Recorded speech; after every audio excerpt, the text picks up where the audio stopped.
하나님 아버지, 하나님을 의지하고 또 하나님께서 저에게 구원의 이름으로 이 땅 가운데 육신을 입고 보내주신 예수 그리스도, 그 구원의 놀라우신 은혜를 감사함으로 고백하며 오늘도 전심을 다하여 의지하는 저희 모두가 되게 하여 주시기를 이 아침에 간절히 기도드립니다. 저희의 기운으로 사느라고 때로 너무 힘들고 지치고 그리고 낭망할 때가 너무나 많음에도 불구하고 저희들은 주님만을 온전히 의지한다는 믿음의 고백으로 순전하게 살아가지 못하는 어리석은 자들입니다. 하나님, 저희들을 불쌍히 여겨 주시옵시고 저희들의 생각을 하나님 앞에 내려놓고 하나님의 뜻을 구하여 저희 마음을 채우는 놀라운 은혜의 변화가 이 아침에 다시금 시작되게 하여 주시기를 기도드립니다. 저희의 소견에 옳은 대로 사는 어리석은 날들이 계속되지 않도록 하나님의 뜻 앞에서 그 뜻을 주님 찬송하는 가운데 걸어가는 기쁨이 있게 하여 주시기를 기도드립니다. 우리 모든 성도들에게 그와 같은 은총을 베풀어 주시옵시고 또 저희의 남은 모든 날들이 변함없이 주님만을 바라보는 믿음 가운데에서 살아날 수 있도록 도와주시옵기를 간절히 기도드립니다. 하나님, 저희 교회에 허락하신 놀라운 은혜와 사명을 기억합니다. 이 어지러운 세대 속에서 온전히 하나님 주신 사명으로 굳건히 함께 마음과 생각을 모아 그리고 하나님의 뜻을 따라 함께 손 붙잡고 나아가는 믿음의 공동체로 온전히 있게 하여 주시기를 기도합니다. 특별히 새로운 예배당을 건축할 수 있도록 하나님께서 은총을 베풀어 주셨습니다. 여러 달, 여러 해 동안 저희들이 그저 마음속에 열망하고 그리고 무의미하게 기다린 것이 아니라 하나님께서 때마다 말씀하여 주시고 또 기도하는 가운데에 이 길을 걷게 하여 주신 것을 저희들이 기억합니다. 하나님, 이 모든 은혜가 깨닫지 못하는 자들에게도 분명히 알게 되어질 수 있도록 저희 모두에게 하나님의 권능을 베풀어 주시옵시고 새롭게 세워지는 이 예배당이 하나님의 거룩한 구원의 은혜가 표징되어지는 그리고 저희들에게 약속한 바를 이루시는 하나님의 확증으로 분명히 자리하게 하여 주시기를 기도드립니다. 하나님, 공사장에서 펼쳐지는 그 수많은 공사의 과정을 저희들이 다 알지 못합니다.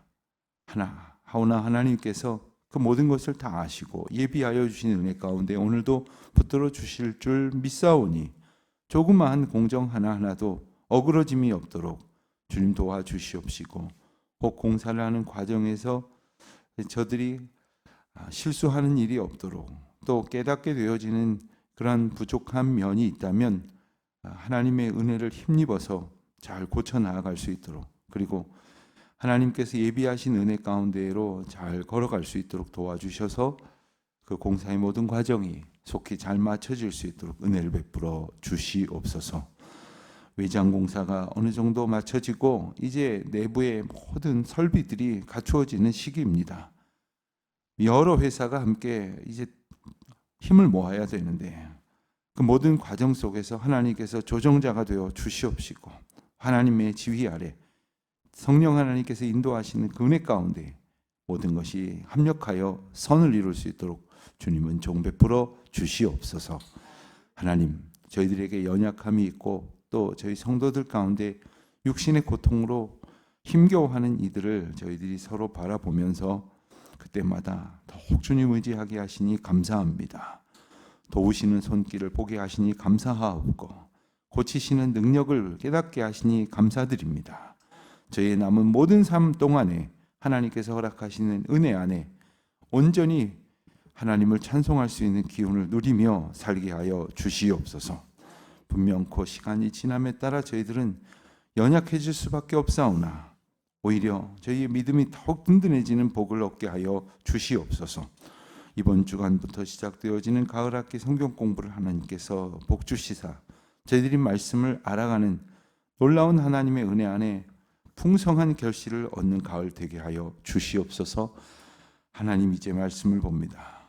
말씀하시는 바를 통해서 저희에게 주시는 그 음성을 듣게 하시고 깨닫게 하시는 은혜가 저희의 마음에 새겨지게 하옵소서. 감사하오며 이 모든 말씀 우리 주 예수 그리스도의 이름으로 기도드립니다. 아멘. 로마서 4장 말씀 봅니다. 로마서 4장 9절부터 17절까지 말씀을 함께 보겠습니다. 로마서 4장 9절부터 17절 말씀 우리 함께 한 목소리로 봉독하겠습니다. 그런즉 이 복이 할례자에게냐 혹은 무할례자에게도냐 무릇 우리가 말하기를 아브라함에게는 그 믿음이 의로 여겨졌다 하노라.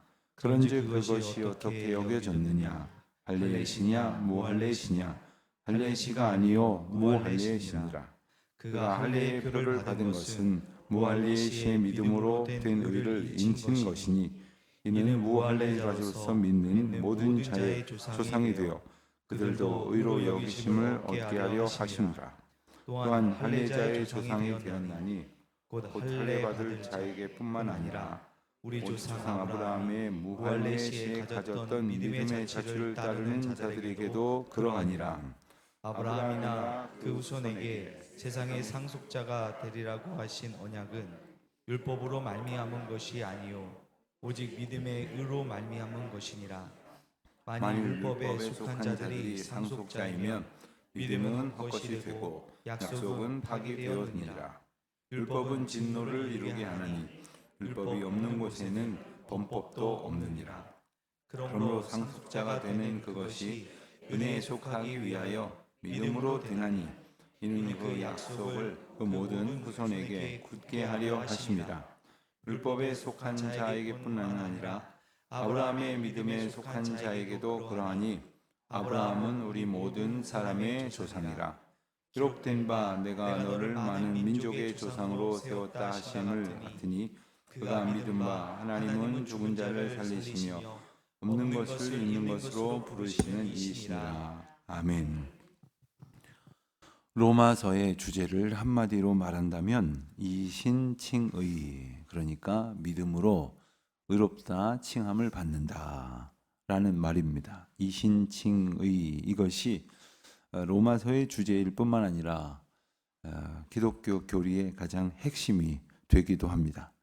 이신칭의, 그러니까 믿음으로 의롭다함을 얻게 되었다라는 이 교리를 4장에서는 아브라함의 이야기로 예증하고 있습니다. 예를 들면서 증명한다 하는 거죠.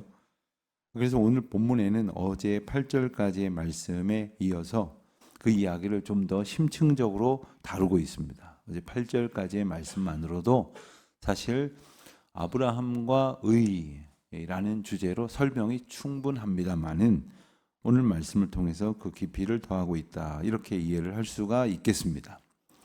바울은 칭의, 그러니까 의롭다 칭함을 받는다는 것이 율법의 행위로 인함이 아니다. 즉 무슨 말인가 하면 이 율법의 행위가 그 모든 것을 이룬다고 주장하는 사람들의 생각과 합당치 않다라는 말씀을 하는 겁니다. 바울을 계속해서 괴롭혀 왔던 사람은, 그가 전도 여행을 쭉 다니면서 그를 괴롭혀 왔던 사람은 바로 할례파 유대인들이었습니다. 그들은 할례가 절대적인 복과 구원의 조건이라고 생각을 했는데, 그렇게 주장을 했는데, 바울이 등장해서 오직 믿음으로 구원을 얻는다고 말하니까 바울을 가만두고 보려 하지 않았던 겁니다. 그래서 끝까지 쫓아다니면서 그를 괴롭혔던 것이죠. 그러니까 그들의 주장하는 할례, 그것을 오늘 말씀 가운데에서 어떤 논점의 중심으로 삼고 있습니다. 그러니까 할례나 무할례의 여부와 상관없이 오직 믿음으로 주어지는 것이 구원이다, 이 이야기를 하는 것이죠. 그러면서 9절에서 수사학적 질문을 한 가지 던집니다. 그런즉 이 복은 무엇일까요? 이 복은 바로 앞에 7절, 8절에서 언급했던 것처럼 자격 없는 자에게 의롭다 여겨지는, 의롭다 칭함이 부여되는 복을 말합니다. 이 복이 할례자에게냐 혹은 무할례자에게도냐, 그러니까 이 복은 할례자에게만 해당되는 거냐 아니면 할례랑 상관없이 모든 사람에게 해당되는 거냐, 이렇게 먼저 질문을 하고 있습니다. 유대인들은 당연히 할례자에게만이다 이렇게 답변할 것입니다. 그렇게 주장할 것입니다. 그런데 아브라함을 예를 들면서 그 믿음이 의로 여겨졌다 하는 것으로 말씀하시면서, 그렇기 때문에 할례와 이 의롭다 칭함을 받는 것의 관계를 규명해 가기 시작을 하는데, 그 규명, 즉 논증의 방법으로 10절에서 삼은 것은 바로 이 칭의와 할례의 어떤 그 시간적 순서입니다. 그러니까 할례가 먼저고 그로 인해서 의롭다 칭함을 받았다면 의롭다 칭함을 받는 일에 할례가 조건이 될 것이겠으나, 우리가 아는 대로 그렇지 않다는 이야기를 하고 있는 거죠. 아브라함이 의롭다 칭함을 받은 것은 어제 우리가 살펴본 것처럼 창세기 15장 6절에 언급되는 내용입니다. 그런데 아브라함의 할례가 언급된 것은 17장에 가서 할례에 대해서 언급이 나오고, 그리고 24절에 보면 아브라함이 99세 때 하나님의 할례에 대한 명령을 따라서 그 아들과 함께 모든 백성들이, 이스마엘과 모든 자손들과 집안 사람들이 함께 할례를 받았다는 이야기가 17장에 가서 나옵니다. 그러니까 아브라함의 칭의는 할례 이전에 오직 믿음으로 되어진 것이니 구원과 할례는 전제적 조건이 아니다라는 것이죠. 그러니까 할례는 유대인들이 주장했던 것처럼 의롭다 칭함을 받는, 그러니까 의를 얻는 수단이 아니라 믿음으로 얻어진 의를 확증하는, 그래서 11절에 보면 두 가지 중요한 표현이 나오는데, 할례의 표를 받는 것이 할 때 이 표라든가 혹은 믿음으로 된 의를 인친 것이니 할 때 인, 그러니까 할례는 믿음으로 얻은 일을 확증하는 표요인이 된다라는 말씀입니다. 표라고 하는 것은 이 다른 요한복음이나 이런 다른 구절에서는 표징이라고 이렇게 해석이 되기도 했습니다. 그러니까 그 표식으로 말미암아 증거를 삼는다는 뜻입니다. 그런데 인이라고 하는 것은 바로 그것을 확실히 보증하는, 마치 이제 도장과도 같다 하는 것입니다. 그러니까 이 믿음으로 얻은 의가 하나님의 구원의 선물임을 표시하는 표징으로 할례가 아브라함에게 주어졌다라는 사실을 다시금 일깨워 주는 것이죠. 그러니까 아브라함은 유대인들만의 믿음의 조상이 아니라 나아가 모든 무할례자들이 얻을 구원의 표징이 되고, 그래서 그들이 얻을 믿음의 조상이 되기도 한다 하는 것이 바로 12절에 나오는 말씀입니다. 13절 이하에 보면 이 바울은 이 논의의 범위를 이제 아브라함의 할례라는 범위에서 조금 옮겨서 이제 상속이라는 의미로 확장을 합니다. 여기서 상속이라는 것은 이제 아브라함이 가졌던 재산을 아브라함의 아들에게, 또 그 아들에게 이어간다 하는 이 유형의 물질적인 상속을 의미하는 것이 아닙니다. 아브라함에게 주셨던 하나님의 복, 아브라함에게도 허락하셨던 하나님의 구원, 이것이 아브라함과 같은 구원의 방식을 이제 얻게 될 사람들에게는 이어진다라는 뜻이죠. 우리는 상속하면 무엇에 먼저 생각이 듭니까? 그가 가지고 있었던 것을 누군가에게, 보통은 이제 자손들에게 이어지게 하는 것을 말하는데, 그런 의미에서 아브라함에게 믿음을 주셨다는 것은 어떤 의미가 있겠습니까? 아브라함에게 주어진 것처럼 아브라함의 아들들에게도 주어질 수 있다는 것이지 않습니까? 또 그 자손들에게도 주어질 수 있다는 것 아닙니까? 믿음의 조상인 아브라함과 우리에게 있어서 믿음의 선진들이 받았던 복과 은혜를 우리도 받을 수 있다는 것 아닙니까? 왜 없다는 표정을 짓고 계시는지 모르겠어요. 이것이 오늘 본문에서 나오는 상속입니다. 구원의 은혜, 하나님의 복의 상속을 말하는 것입니다. 아브라함에게 주시는 세상의 상속자가 되리라 하는 의미는, 그래서 언제든지 그 율법을 지켜서 얻은 그런 율법을 지켜서 얻은 것이 아니라 믿음의 의를 통해서 주어진다라는 선언이 되는 것이죠. 14절에서는 율법과 믿음의 관계를 표현을 하는데, 율법과 믿음은 마치 이 배타적인 어떤 관계 속에 있다고 이렇게 논증을 하는 겁니다. 그러니까 율법에 속한 자들이 상속자이면, 그러면 당연히 믿음에 의해서 상속이 되는 것이 아니라는 말인데, 그러니까 율법대로 된다 그러면 믿음대로 된다는 말은 헛것이 된다는 거예요. 그뿐 아니라 믿음으로 의롭다 하신 하나님의 의가 이어진다고 하신 약속 또한 파괴된다는 것이고, 그 파괴되어지는 그 약속으로 인해서 믿음과 어떤 율법의 관계는 전혀 이제 다른 것으로 완전히 충돌하게 된다는 것을 보여주시는 것입니다. 간단합니다. 믿음도, 그리고 믿음의 상속도 율법 때문이냐, 즉 율법을 준수한 것 때문이냐, 전적인 하나님의 은혜냐라는 것을 묻고 있는 것이죠. 우리는 이것을 잘 압니다. 오늘 말씀을 통해서 다시금 분명히 또한 알던 것을 더욱 확실히 할 수가 있습니다. 그러나 당시의 백성들은, 특히 유대인들은, 소위 할레파라고 스스로를 칭했던 유대인들은 무슨 소리냐고 발끈하는 것이고, 또 그들의 주장 때문에 많은 사람들이 이 할례를 절대적인 조건으로 삼았습니다. 그도 그럴 것이, 믿음이라고 하는 것은, 그리고 의롭다 칭함을 받는다고 하는 것은 어떤 눈에 보이지 않는 것이기 때문에 불분명한 것 같다고 생각이 들기도 하지만, 이 할례를 받는 것은 분명히 눈에 보이지 않습니까? 제가 중학교 다닐 때, 그때는 참 전도를 열심히 했던 것 같아요. 전도를 열심히 나름대로 학교 가서 이제 교회 같이 다니는 친구들이랑 전도를 하는데, 어떤 친구들이 이렇게 물어요. 저희 살던 곳에 군인 아파트가 있었는데 군인 자녀들이 거기 살았죠. 근데 군인 자녀들은 주일이 되면은 군인 교회, 그 옆에 군인 교회가 하나 있었는데, 지금으로 말하면 이제 용산 대통령실 부근이 됩니다.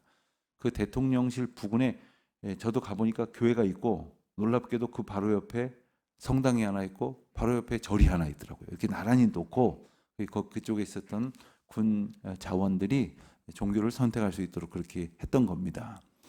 이 아이들이 여기를 먼저 가든 저기를 먼저 가든 거기 한 번씩은 다 이렇게 가봤던 거예요.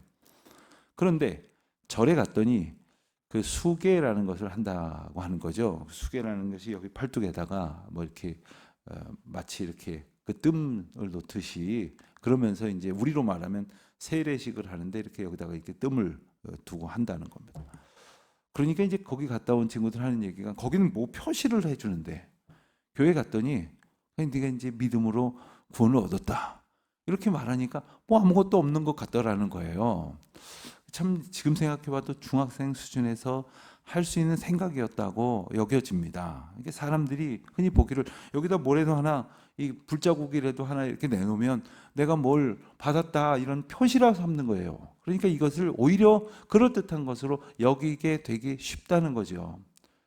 그런데 우리 믿음의 구원은 어떻습니까?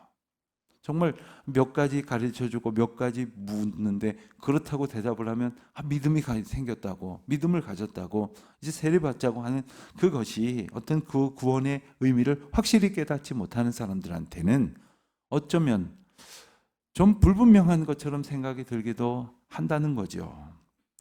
자, 오늘 본문 말씀에서 이 율법과 어떤 그 구원의 은혜와의 관계 속에서 마치 율법을 나는 지켰다고 생각을 하는 사람에게는 하나님께서 값없이 주시는 구원의 은혜보다 이것이 더 분명하게 여겨질 수도 있다는 것이고, 유대인들이 그걸 붙들고 살았던 사람이라는 것이죠.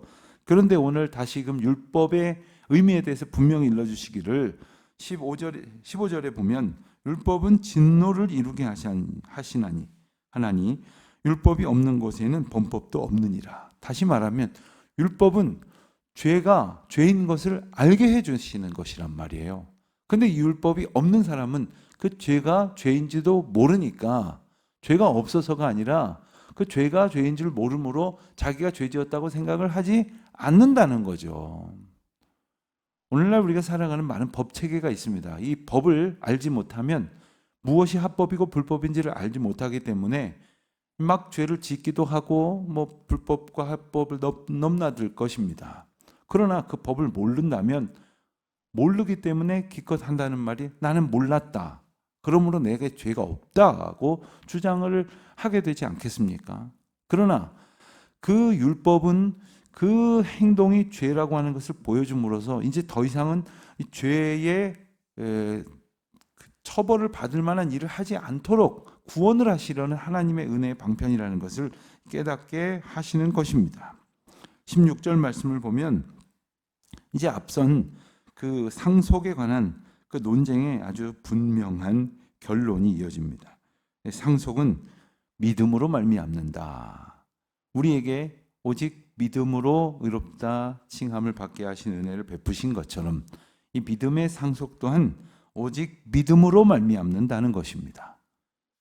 여기서 우리가 중요한 것은 우리가 아무리 믿음이 모든 사람들에게 칭찬을 받을 만한 사람이어도 그 자녀가 믿음의 고백이 없다면 그 부모가 받을 뭐 구원이나 혹은 하나님의 크신 은혜나 복이나 혹은 우리가 그것이 있다고 가정했을 때에 그 온갖 상급과는 상관이 없다는 거예요. 불교에서는 그런 면에서 보면은 이제 부모가 가서 이제 여러 가지로 이제 치성을 드리고 공양을 하고 뭐 업을 쌓고 뭐 덕을 세워가 뭐 온갖 이름을 갖다 붙이면서 자식을 위해서 뭘 하면 그 자식에게 그 유업이 돌아간다. 이런 식의 교리를 아주 중요한 것으로 삼습니다. 그러니까 이제 부모의 이름으로 자녀의 이름으로 뭐 온갖 것 하죠. 그러나 우리에게 주신 구원의 은혜는 바로 하나님께서 각 사람에게 믿음의 고백을 갖게 하심으로 각 사람이 구원의 은혜를 얻게 하신다는 것인데 이것은 모든 사람들이 죄에서 떠나 구원에 이르도록 하시려는 하나님의 계획 가운데 있음을 분명히 일러주는 것입니다. 여기서 다시금 은혜에 대한 말씀을 합니다. 은혜는 자격 없는 자에게 거저 주시는 하나님의 선물이 됩니다. 그렇기 때문에 우리 모두가 자격 없음을 깨닫고 모두가 율법 가운데 속하였다면 그저 죄인 되어 그 죄의 형벌을 치르는 것, 불가능한 그 형벌을 다 치를 수 없을 만큼 많은 죄 가운데 있었다는 것을 깨닫지만 우리에게 하나님을 믿고 그 하나님의 구원의 약속을 믿음으로 의롭다 하심을 얻게 하신 하나님의 놀라우신 은혜를 아브라함을 통해서 다시금 보게 하시는 것이죠. 그래서 17절에 보면 아브라함이 믿었던 그 하나님의 속성을 정의하면서 믿음의 본질을 다시금 분명히 예증합니다. 그것은 두 가지라고 할 수 있는데 하나는 우리 하나님께서는 죽은 자를 살리시는 분이시요 두 번째는 없는 것을 있는 것으로 부르시는 이시니라. 죽은 자를 살리시는 분은 바로 생명을 초월하실 정도로 생명을 주관하실 정도의 능력을 가지신 분이다 하는 거죠. 죽음을 극복한 사람은 아무도 없습니다. 지난 중국의 전승절 때 모였다고 하는 중국, 북한 또 러시아의 국가 지도자들이 서로 했다는 이야기가 뭐 이렇게 하면 100세도 살고 150세도 살고 아예 이렇게 하면 영영 안 죽을 수도 있다. 뭐 이런 소리를 했다고 하죠. 그들은 권력자들입니다. 독재자들입니다. 그러니까 그들이 맘만 먹으면 그 권력을 계속 가져갈 수도 있을 거예요. 그러나 제한이 한 가지 있습니다. 언젠간 인간은 죽는다는 것을 그들도 알고 있는 거죠. 죽지만 않으면 된다는 거예요. 그러니까 죽지 않고 싶겠죠. 그러니까 이렇게 하면 될까 저렇게 하면 될까 한다는 소리 하는 겁니다. 그러나 아무 소용이 없는 것이죠. 우리는 죽음 앞에 있습니다. 다만 그게 언제 일는지 또한 알 수가 없는 거예요. 그러니 생명을 초월하시는 죽음을 다스리시는 하나님 앞에 우리가 있음을 깨달아야 한다는 것이요. 그것을 깨닫는 것이 믿음의 시작이라는 것입니다. 두 번째는 없는 것을 있는 것으로 부르시는 이시니라. 여기서 없는 것은 아예 없는 것을 말하는 거예요. 그러니까 뭐 재료를 가지고 뭘 만드는 것은 영어로 말하면 making 한다고 하는 것이고 아무것도 없는 중에 창조하시는 것은 create 한다고 그렇게 다른 단어를 쓰죠. 하나님께서는 창조주 하나님이십니다. 아무것도 없는 중에 하나님의 일을 이루어 내시는 분이십니다.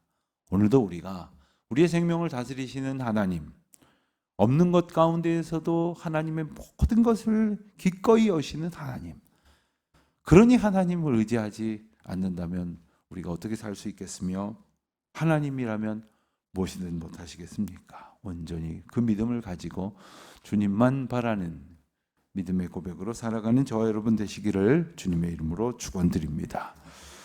하나님 아버지, 하나님의 하나님 되심을 저희로 알아가게 하시고, 또 저희가 행위로가 아니라 또 할례와 같은 표징으로가 아니라 오직 믿음으로 의롭다 하심을 얻게 되어졌다는 이 놀라운 구원의 소식을 저희에게 다시금 들려주셨사오니 믿음으로 붙들고 살아가며 주님의 뜻 앞에 감격으로 순종하는 귀하고 복된 날 되게 하여 주시옵소서. 예수님의 이름으로 기도드립니다. 아멘.